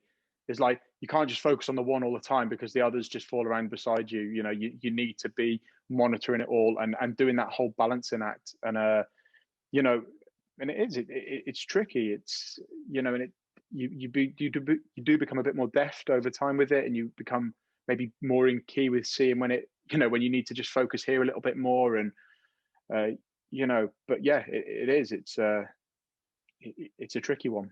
Do you know what I'll throw out there? So we'll go with, I'm a little bit younger than both of you guys, and I would say a couple of things. So first of all, I think this podcast has been such a big thing in the last 6 months that we've been doing this, 4 months that we've been doing this, because we've met some incredible people. You know, we've had Olympians on, we've had, you know, world-class climbers, professional skateboarders, incredible musicians, you know, and, you know, you included, some of these people are massive within their industries. And to be able to, as a young man, get to experience all these different people and see their different ways of doing it, lots of people have been very inspirational for me personally, and this conversation is not unlike any of those as well. I would say it for me as a young man, and I think for many guys out there, to the ability to discuss when you're going full out and you need to pull the brakes and manage things is not something that guys talk about super often. I don't find lots of dudes at the pub are talking about how they're struggling to manage their relationships, you know, and stuff. And so I would say for me, it's just watching you guys talk, then I feel mad inspired and mad respect to both of you for the journeys that you guys have gone on. And it's something that as a young man that now, you know, I work, I, you know, do my passions, I have my relationship, I have my friends and whatnot, and finding the time to juggle those plates. And for me, unlike you, you're less of a sociable person than I am. You're a bit more in like a endorsement. In an endorsement where I'm a little bit more of a socialite, I guess. For me, balancing those relationships and whatnot is really important. It's something that as a young man, some days I struggle with, other days I'm really good at, and it's nice to see that, you know, there is guys out there that have struggled with it as well and that are in a place where you can recover from that. So no, I just want to say thanks for both of you sharing that. I think it's awesome.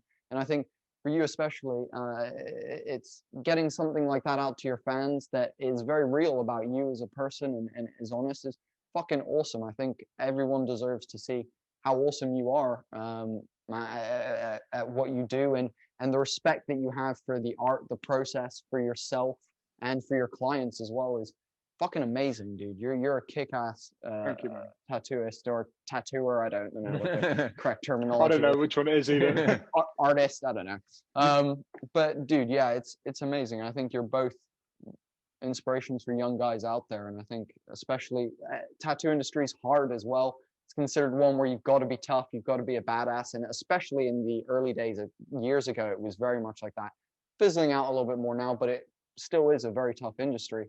You know, I'm sure that kind of conversation will be important to someone wanting to look into that kind of stuff. Well, I think I mean, and we both probably have a number of people that we know that are cautionary tales, right? That people that weren't able to figure this shit out, right? Yeah. And I'm not, dude, I haven't figured it out. I'm still figuring it out every day. And I go weeks where I'm like, okay, that's 2 steps back, dude. You went too far that way. You've neglected your body. Let's recalibrate. So there's always this recalibration the whole time. But we do have people we know that never figured it out, or that, you know, late in their lives, they've gone so far in this tunnel vision thing that they've destroyed things that they cannot recover again. And so that's the message, man. It's like, you can be super successful in something. If you come home to an empty house, like, how successful really are you? You know, if you can't share it with anyone, if you can't even be happy in yourself, then how fucking successful have you been? You know, I think that's yeah, I agree. I think it's an interesting one because it all comes down to how you measure success, right? And it does feel like maybe I guess it's always been that way, but I think it's probably even harder for young people now with the likes of social media and whatnot, and seeing like what people value. Because if you look online, then what we value is big house, big car, big bank balance, holidays for the fucking you know, gold chains, everything big. it's just stupid. And you know, and that's what we value. Like apparently that's the you know, that's what's a value. So then that in turn shapes your priorities. Okay, well, in order to be valued, I need to get this, and in order to get this, I need to do this, and you know, and so our priorities have shifted, and now, you know, it's interesting, but you know, it's like we've got to work harder than we've ever worked. We've got to do, you know, we've got to work in this way. We've got to do these jobs. We've got to do, you know, it's interesting. Whereas, like, you know, I got a daughter that's 9 and a daughter that's just turned 3, and you know, I know that. Don't get me wrong, I like the challenge of things. I like the challenge of like, oh, could I do this? Could I achieve that? You know, the challenge aspect of things, it's great. But I do also know that my I value my capacity as a father more than I do as being like a rock star tattoo, you know. Like there's no comparison there. There's no, And like I say, that, and that's why I opted to not, to adjust my lifestyle and to, not drink and not do a lot of the things that actually looking back now were, and I didn't recognize it at the time, but like degenerative behavior. It's like it was a coping strategy that I wasn't necessarily aware of in the thick of it. But then that's like a lot of things, is you only really recognize it when you're away from it and you look back and you're like, oh man, fuck, I mean, how many times do we see people that become victims of their own success? It's more because if they could get an objective, an objective outside opinion on something, they would make very different decisions. But when they're stuck in the middle of it, it's very hard to see the wood with the trees there. And I think you see that a lot. it's so true. And a couple of points that I'll talk about there is, I'm super lucky. I was like pretty much one of the last generations of people that I grew up with no internet technology really, and then suddenly the internet exploded. And like I remember when it was like, cool, it's the like very beginning. You were like, I will teach you how to use Microsoft Word and Google, and that is all that there is, like, and it was like before you Google things, it was like Ask Jeeves, and like fucking. So I remember, that those days of what it was like pre-internet, and now, and don't get me wrong, the social media thing scares me like massively, and especially because I have friends that are 1-2 years younger than me that are fully enveloped in it, and they don't know anything else. And even just them, the ones that were at the inception of some of these social medias when Facebook was kind of just coming, Twitter kind of just coming, it's scary. Not to mention the kids that have now got full-on, fully fledged social media systems that are like carving your time and trying to keep you on them as much as possible, and they're working on their algorithms to do that. It's a really, really weird, scary time that we're in terms of that. And I think you're right, valuing yourself, and for some people, younger people, it's hard to see the difference between what is valuable and what isn't in terms of materialistic things versus I guess emotional value would maybe be how I'd classify it. And the other thing you said is, people being victims of their own success. I mean, the perfect example of that is Kanye West. I mean, there has never been a more perfect example of someone growing to a height and just completely falling in love with themselves because of success. And it's interesting because if you listen to his older albums and records, he talks about very much being from the hood, being the nerdy kid, and he will never he even has a specific song which is about, oh, when you get famous, you're going to be all about the money. And he's like, no, I'm not, kind of thing. And you look at it 20 years on, if he could re-listen to his College Dropout album, holy shit, like I wonder where his head's at and what that could be. And you're right, some people get wrapped up in it. I think it's something that me and Tom have discussed a lot about this podcast, and what heights we would like to get to in terms of what's too high, what's not high enough. Exactly, what's too high, what's the goal? I guess making money and being able to survive doing something creative is the goal, but not being to a point where you've got people who are dissecting every section of your fucking life and like living like to that extent. It gets a bit crazy. And I think, it's a great question to ask. I mean, you're no small presence on social media. How do you find that with all that going on and people commenting on your shit and all that kind of stuff? I don't spend any time on it. Like I don't analyze it. I don't overthink it. I've got to be honest. It's pretty straightforward how I do things. I do my day's work.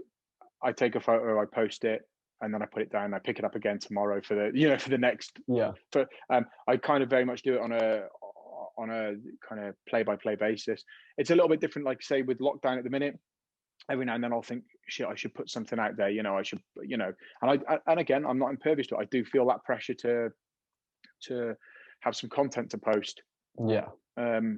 But it's negligible, like it doesn't keep me up at night. It doesn't stop me enjoying taking a walk with my daughter. It doesn't, it's just every now and then I'll be doing stuff and I'll be like thinking, oh shit, I should just post something and do that. But that's why, like, if you look at the times we've been in lockdown, my output's been almost nothing, as opposed to when I'm tattooing, I post 5 to 6 times a week because I finish my day and then I post usually.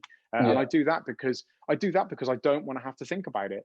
Yeah. You know, I do that because if I do that, I show what I've done today, and then I move on with it. I don't have to analyze it. I don't have to think, what do I think would be a good post for today? What should I write about? What should I do? I don't have to do any of that. This is what I've done. This is maybe and I might write a caption that was something we spoke about in the day, or something I thought about, or and I just let it go. Yeah. So, and then in terms of like, I will sometimes I'll go back in and answer to comments or answer to stuff and whatnot. But again, I never get offended by anything on there. I never get involved in it. I mean, when I started posting stuff on Instagram, it was a pretty even 50-50 split of like people going, "Oh, this is great. I really like what you're doing," to "What a pile of shit. What is that? What the hell is that?" You know. And again, it's like, I'm not worried. I'm not worried about those negative comments. I'm not worried about the shit that gets thrown at me. It's a really healthy. That's a really healthy perspective, man. But then I feel like I'm of an age where I didn't have, you know, that wasn't a thing growing up. That, you know, didn't have phones at school or anything like that. You know, to you know, like smartphones with anything, or you know, it's just something. And for me, it's like, it's a very, very effective tool for sharing my work and allowing people to see what I'm doing. But I don't get hung up on it. I don't place this is one of the things, right? Is people mistake like being liked for being good, right? Yeah. Or you know, if you can kind of, you know, because this has X amount of likes, it doesn't mean that it's good. It doesn't mean that it's right. It doesn't mean that it's the truth. It doesn't, you know, it's irrelevant. It can be a gauge on that potentially, but it can also be a load of bollocks. And so, you know, so I definitely, like, I don't allow myself to get caught up with thinking. I don't ever let the numbers or the comments on social media platforms or anything like that, I don't let them determine my value to me. You know, like as an artist or as a tattooer, like, I don't look at it and go, I don't put a picture up and go, oh, it's only had like, I don't know, like X amount of likes, but yesterday got X times 2. That must be a better piece. No, like, I know for a fact, like, that doesn't work out that way, because there's pieces that I know that they're equally as good. And don't stress. Don't stress. Worry, we're just we got a battery thing. Just yeah, no worries. Carry on if you want. I know there's pieces that are equally as good, but for some reason, I don't know if it's to do with the algorithm or what, this one pops, this one doesn't. You know, it doesn't really mean much. But again, it's one of those things that I think it's a lot harder for people who are younger, and within tattooing, or I suppose with anything, people younger in their career who feel like their value is anchored to what they can do online. And it's difficult. And it's one of those things, if I would implore people, and you know, young tattooers, whatever, don't get driven by that. Don't let that determine what you do with your tattoos. You know, it's like, it really shouldn't. And I think it makes people miserable in the long run if they follow something. You know, if they decide that I'm going to do these tattoos because these get me more attention. Yeah, but is that what you want to do? Is that what you're compelled? Is that what you're driven to do? If you could take away all of the bullshit, all of the this, that, the other, would you still do those tattoos? Because if you can't answer that, yes, honestly, then it's probably not what you should be doing. You know, I do think that, you know, I feel like I'm very fortunate in so much that if you took away all the platforms, all the this, that, the other, I would still just do the same tattoos that I do anyway. You know, I do the tattoos I want to do. I do what I believe is the right, you know, the right thing for me to do. And I say right, I don't mean like, you know, inherently right. I just mean it's right for me. And so that I would implore people to follow what they believe is right for themselves, and not what's being dictated to them by social media numbers. Yeah. So along those lines, man, if we go back to that, you know, that horizontal path, and that there's styles within styles, like, what are you vibing on these days? Like, what is the thing that's getting you excited about tattooing these days, as far as your design, how it's evolving? So let's, you know, back to Khabib. This is like, so he mastered the Dagestani handcuff, but he's now added a fucking leg trip, in the last 6 Yeah. months that he really fucking loves. Like, what is the equivalent of you that you're vibing on right now? Yeah, so the first lockdown was really interesting because I got to spend time. So as a tattooer, then I'm a commission artist. To a degree. I mean, I know we've already touched on the fact that it's very heavily influenced by the design, by what I see being the design for that person based on their reference material. But I will never do something that someone doesn't feel happy with. Like I'm not going to try and strong arm anyone into a design they don't like. I'm not going to do anything on someone that they don't like. Which means that the canvas, for want of a better word, that I'm tattooing has an opinion, and I respect that opinion. And time, time's a funny thing because it seems to get filled. It constantly seems to be full, right? And I guess the older you get, the more valuable the time becomes that you have. So when you have kids, it's like people you would have spent time with previously, you just don't have time for anymore because you prioritize your kids. So when you've got a job that you love in tattooing, and then you've got a creative vision for the stuff, and then you've got a family, and then you've got the time you have, the spare time you have is nigh on non-existent. So I had a lot of ideas rattling around in my brain for things that I wanted to do outside of the skin, which I hadn't found the time to do. Whereas with the first lockdown, I got to indulge in that. And so I worked with oil on canvas, and I brought color into my palette, and it forced me. How hard was that, dude, to like bring something other than black and so hard. were you like, did you put it in the corner of the room to start with, and like, okay, it's in the same room with me now? It was so difficult. I've got a few paintings that I'm going to post. I keep meaning to see. This is that thing, because when I was doing the paintings, I never did the whole "this is my progress today," and so I'm sat on a load of stuff now that I've just never posted. I never put out there, and I keep I've got to just sit down and just post them and get them out there, and I'm looking forward to sharing more of that stuff. Again, I don't prioritize that time with social media really, but it was very difficult bringing in different colors into my repertoire, I feel like. But what was more difficult was learning how to push oil around with a brush on a canvas, and it's certainly like I really scaled it up. I did some really big pieces, and that was very difficult. And that adjusted the designs that I did, because to be able to make it work, to be able to apply the oil in the way I wanted to, I had to make designs a certain way. So it meant I spent a lot of time designing things in a very certain way. And I noticed a huge shift in my work when I came back after the first lockdown. And that was definitely based on the paintings and the artwork I created during lockdown. And now we find ourselves in this second lockdown. I'm doing a different kind of approach to my artwork, and really focusing on a whole different thing again, because I'm interested to see how it shifts. Again, having that time freed up, that forced time freed up to actually indulge in things that normally I just, I wouldn't have the time to do. Yeah. So to answer your question, that's currently like what I'd say, like that's, adding to my skill set and to my, and what's really pushing and evolving my work is the time I'm spending away from tattooing, which is interesting, because you'd kind of think that tattooing would bring it on more, but in fact, because I feel like I've done so much tattooing and for so many years, and so the change of pace is actually what's bringing about a faster kind of cycle of evolution.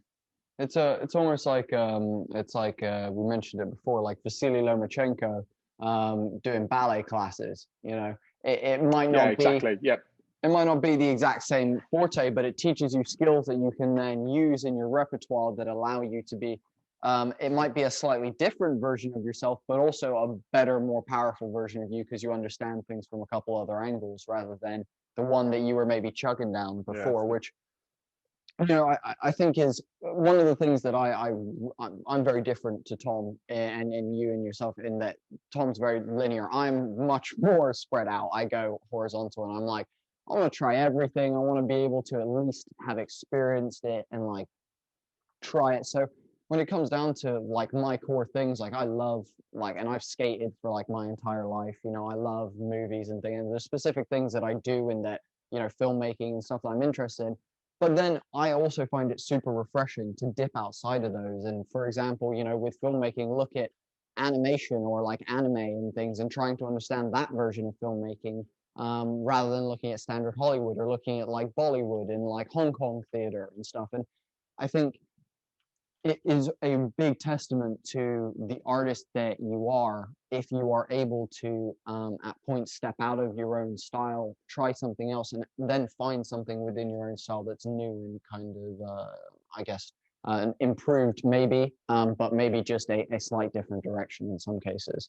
So, dude, did you like, are those colors locked away in the safe, or did you have to dig a hole in your back garden and like put them in there for now? Just Yeah, no, I mean, they're still about. They're still knocking about. Yeah. Nice one. No, I honestly, we're coming up to 2 hours, man. Thank you so much for this. It's been an absolute pleasure to talk to you about all this amazing stuff.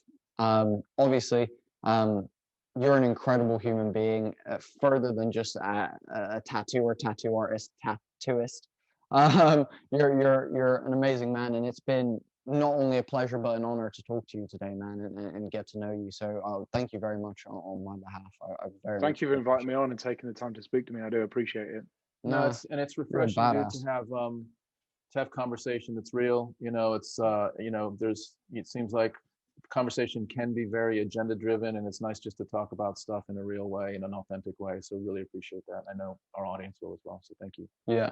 Awesome. Quickly before we end off, dude, is there, shout yourself out, plug your socials so people can find you. How do people get in contact if they want some of your amazing black work? Like, what? Let people know how they can find you. Yeah. So I mean, where you can find out more about my work, my philosophy around tattooing, you know, and just anything to do with really the tattooing or artwork I create is at unity.tattoo. That's www.un1ty.tattoo, and that really is the best place to look. I mean, I'm on the social media stuff, but again, it is what it is. I think the website's the way to go. Perfect. You are, if people do want to go to social media, you are Hanumantra on social media across certainly Instagram and Facebook. So there's a couple different places, but to book a session with you, best to give you a call or an email at unity.tattoo. Amazing. You got it. And then guys, for us, this has been episode 28. It's been an absolute pleasure. You know how we do a little bit of the Holy Trinity so that we can keep doing this, guys. Keep progressing the podcast. So first of all, like and follow on Facebook, subscribe on YouTube if you can, and then also share any one of our posts, whether it be a podcast or an upcoming podcast or whatever it may be. Give it a share. You never know who within your circle of friends would enjoy a conversation like this. So thank you very much for watching, guys. We really, really Thanks, Hanumantra. Right. No worries. Take care. All right, man. Hope you all enjoyed this pod clip. Hit us with the Holy Trinity. Go to our Facebook, Instagram, and YouTube, which is at HOMIEandTheDUDE. Like, follow, and subscribe to all of those. And thanks again, guys. Have an awesome day.